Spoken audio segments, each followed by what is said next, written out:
الحمد لله رب العالمين والصلاة والسلام على سيد المرسلين اما بعد فاعوذ بالله من الشیطان الرجیم بسم اللہ الرحمن الرحیم۔ حروف کے مخارج، مخرج کا لغوی معنی نکلنے کی جگہ ہے، اور اصلاح تجوید میں جس جگہ سے حرف ادا ہوتا ہے اسے مخرج کہتے ہیں۔ مخارج کی تعداد کے بارے میں ائمہ کرام کے مختلف اقوال ہیں۔ حضرت امام خلیل بن احمد فراہدی رحمۃ اللہ علیہ اور اکثر ائمہ کرام کے نزدیک مخارج کی تعداد 17 ہے۔ ہم بات کرتے ہیں حلقی مخرج کی۔ حمزہ اور ہا حروف حلقیہ ہیں، یعنی کہ حلق کے نیچے والے حصے سے ادا ہوتے ہیں۔ اس کے بعد عین ہا، یہ حلق کے درمیان والے حصے سے ادا ہوتے ہیں۔ غین اور خا، یہ حلق کے اوپر والے حصے سے ادا ہوتے ہیں۔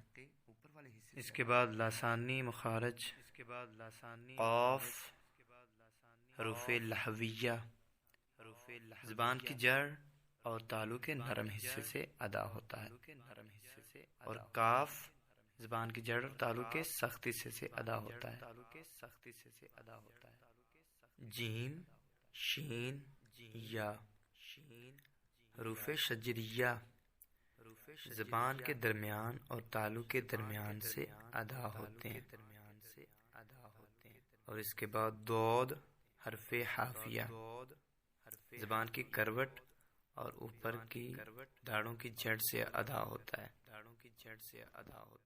لام حروف رافیہ زبان کا کنارہ اور دعاحت سے ثنایا تک کے مسوڑوں سے ادا ہوتا ہے۔ اس کے بعد نون زبان کا کنارہ اور نیاب سے ثنایا تک کے دانتوں کی جڑوں سے ادا ہوتا ہے۔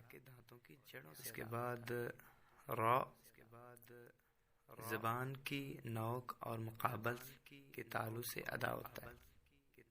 اس کے بعد تو، دال، تو حروف نطعیہ زبان کی نوک اور اوپر کے دانتوں کی جڑ سے ادا ہوتے ہیں۔ اس کے بعد وہ، ذال، فا حروف لثویہ زبان کا سرا اور اوپر کے دانتوں کے اندرونی کناروں سے ادا ہوتے ہیں۔